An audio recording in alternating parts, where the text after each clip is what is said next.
तो वो आप बताएं कि अपने हाइट के अकॉर्डिंग हम कैसे जज करेंगे हमारा वेट ठीक है।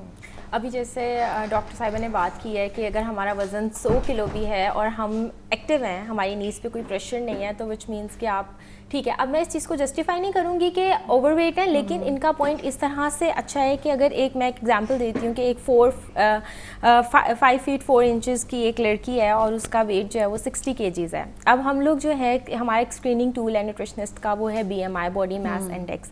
हम चेक करते हैं वेट अकॉर्डिंग टू हाइट। अब जो मैंने आपको एग्जांपल कोट किया जिसमें 5 फीट 4 इंचेस एक लड़की की हाइट और उसका वेट जो है वो 60 kgs है, तो वो इस रेशो के अकॉर्डिंग 22 उसका BMI आ रहा है और वो नॉर्मल है। लेकिन अच्छा। अगर मैं उसकी डाइटरी पैटर्न्स देखूं तो वो जंक फूड खा रही है, उसकी शुगर इंटेक बहुत ज़्यादा है, लेकिन उसका BMI नॉर्मल है, तो इट डजंट डिफाइन कि ठीक है वो एक हेल्दी है। नहीं, आप उसके फिर एब्डोमिनल फैट, उसके अंदर बॉडी कोलेस्ट्रॉल हो सकता है कि उसके कोलेस्ट्रॉल लेवल ज़्यादा हों, तो ये चीज़ें बहुत वेरी करती हैं। अब हमारे यहाँ पे लोगों का ये कॉन्सेप्ट है कि बस वेइंग स्केल पे आपने चढ़ जाना है और आपने बस देखना है कि अगर आपका वेट बहुत ज़्यादा आ रहा है तो आप परेशान हो रहे हैं। एग्जैक्टली। तो अगेन फिर वही एक एग्जांपल है, अगर मैं एक ओवरवेट की एग्जांपल दूं तो अगर एक मैं मेल की बात करूं और वह एथलीट है और उसका BMI ओवरवेट आ रहा है, लेकिन उसका BMI ओवरवेट इसलिए आ रहा है या क्योंकि उसका वेइंग स्केल पे वेट भी इसलिए 86 kg शो हो रहा है 6 फीट हाइट पे कि उसके बॉडी में मसल मास ज़्यादा है as compared to body fat. तो जब आपकी बॉडी में मसल मास ज़्यादा होता है तो ऑटोमेटिकली जो स्केल है वो आपको ज़्यादा दिखाता है, लेकिन मसल मास होना चाहिए, फैट नहीं होनी चाहिए।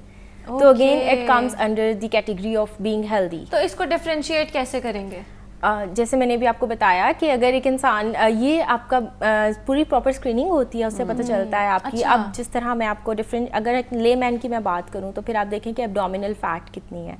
हम सिर्फ वेइंग स्केल नहीं देखेंगे, हम हिप टू वेस्ट रेशो भी देखते हैं। आप अपनी वेस्ट सर्कमफ्रेंस मेजर करें, आप उससे चेक करें। अब बहुत सी हमारी साउथ एशियन में यंग जनरेशन को आप सुनेंगे कि हार्ट का प्रॉब्लम हो रहा है। बहुत से लोग ऐसे हैं, मैंने देखा है, इवन मेरा भाई यंग है, उसको यूरिक एसिड का इशू हुआ, like he is like 21 years old. तो लाइक इतनी यंग एज के अंदर भी जब आपको ये हेल्थ इश्यूज आ रहे हैं, which means there is something wrong in your diet. Right. अब उसका BMI और उसकी हाइट बिल्कुल आइडियल है, BMI भी ठीक है, लेकिन अगेन फिर आपके डाइटरी पैटर्न्स वेरी कर रहे होते हैं। और फिर आप ये देखें कि आपकी वेस्ट टू हिप रेशो क्या है, आपकी एब्डोमिनल फैट कितनी है।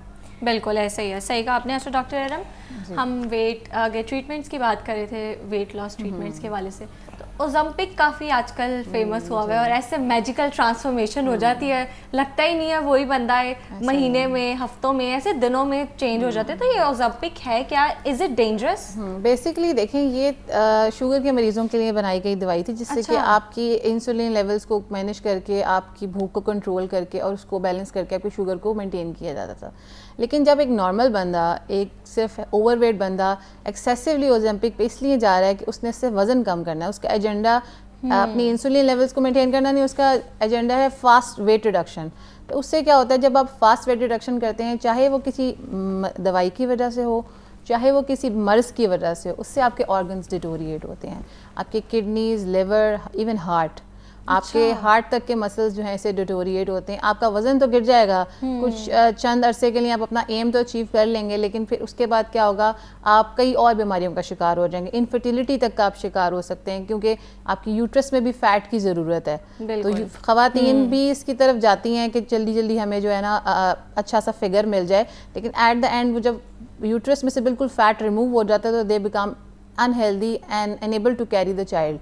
वो एक उनके लिए मुश्किल का सामना उनको करना पड़ता है। तो इट्स बेटर कि आप जब भी वज़न लूज़ करें, दवाइयों और इंजेक्शंस के बजाय हेल्दी वे से लूज़ करें, ताकि कुदरती तौर पे जो फ़ैट है जितना ज़रूरी है उतना आपकी बॉडी में मौजूद रहे। बिल्कुल ऐसे ही है। अच्छा तूबा, हमने आगे डिस्कस किया है कि शादी के बाद एकदम से जो है ना, हम यूजुअली लड़कियों को देखते हैं उनका वेट बहुत जल्दी गेन हो जाता है, तो ये क्या डाइट की वजह से होता है? इसके रीजंस क्या हैं? अच्छा, इसके 3 रीजंस हो सकती हैं। एक आपकी लाइफस्टाइल चेंज हो जाता है, ऑटोमेटिकली आपके बहुत ड्रास्टिक शिफ्ट आता है, आपका पूरा इन्वायरमेंट चेंज हो जाता है। सेकंड आपका हार्मोन्स हैं, और तो जो थर्ड है वो आपका यही कि आपका जो एक तो लाइफस्टाइल है, हार्मोन्स हैं और साइकोलॉजिकल चेंजेस हैं। अब जिस तरह हम साइकी की बात भी करते हैं, बहुत से लोगों को यही होता है कि शादी के ऊपर एकदम वो बहुत ज़्यादा वेट कम कर लेती हैं लड़कियाँ कि हमारी शादी है, और वो क्रैश डाइट्स करती हैं और ये सब करती हैं, और फिर अगेन शादी के बाद जब दावतें स्टार्ट होती हैं, आप पार्टनर के साथ डाइन आउट करते हैं और इस तरह से, और अगर आप नए माहौल में एडजस्ट नहीं हो रहे तो हार्मोन्स लाइक कॉर्टिसोल वो आपकी बॉडी में ज़्यादा हो जाता है। फिर अब जिस तरह इन्होंने कहा था डॉक्टर ने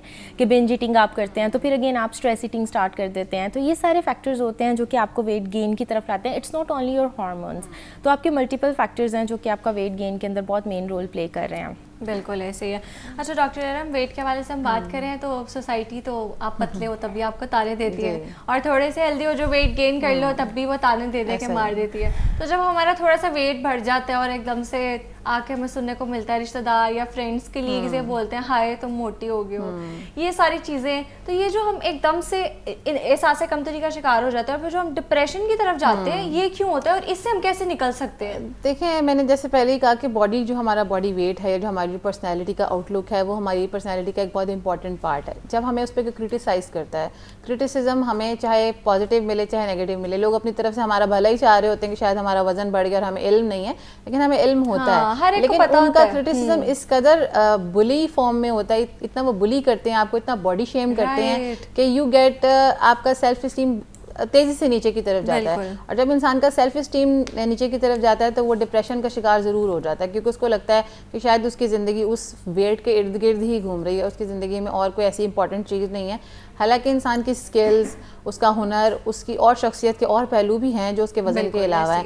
वज़न तो सिर्फ एक पहलू है ना पर्सनैलिटी का, लेकिन हमारे माशरे में अगर कोई अच्छा दिखता नहीं है तो उसके बाद सेकंड वो बात करते ही नहीं है। उनका मतलब है अगर आप अच्छे दिखते नहीं हैं, आप दुबले पतले नहीं हैं, तो आप सोल भी होंगे, उनके ब्यूटी स्टैंडर्ड्स के आप सोहल भी होंगे, आप एक्टिव नहीं होंगे, आपको 100 और मसले होंगे, आपसे पूछा जाएगा आपको कोई मसला तो नहीं है, आपको कोई सेहत का या कोई और मसला तो नहीं है। हालांकि हर मोटा बंदा जो दिखता है, फिजिकली थोड़ा सा हेल्दी दिखता है, वो बीमार नहीं होता। वेट कम, बहुत कम होना या बहुत ज़्यादा होना प्रॉब्लम है, लेकिन एक दरमियाने लेवल पे एक हेल्दी नॉर्मल वेट कैरी करना और एक थोड़ा सा बॉडी में फैट होना इज़ नॉट अ प्रॉब्लम। बिल्कुल ऐसे ही। अच्छा तुबा, रमज़ान चल रहा है तो हम इसमें समझते हैं कि क्योंकि हमारा पूरा दिन रोज़ा होता है तो जब ईद पे हम बिल्कुल स्लिम दिखेंगे, स्मार्ट दिखेंगे, लेकिन इसके बरक्स होता है। रमज़ान में माशाल्लाह हम इतनी सैरी करते हैं, इतनी इफ्तारी करते हैं, इतनी चीज़ें खाते हैं कि हम वेट हमारा गेन हो जाता है। तो उसमें बताएं कि आइडियल जो टाइम है या आइडियल डाइट है वो मतलब क्या होनी चाहिए जिससे हमारा वेट जो है वो बैलेंस्ड रहे? जी ठीक है। अच्छा, मैं अब अगर हर एज ग्रुप के लिए आइडियल डाइट की बात करूँ तो फिर मैं ये कहूँगी कि आप लोगों ने कॉम्प्लेक्स कार्ब्स का इस्तेमाल करना है, विच मीन्स के गंदम का आटा होना चाहिए।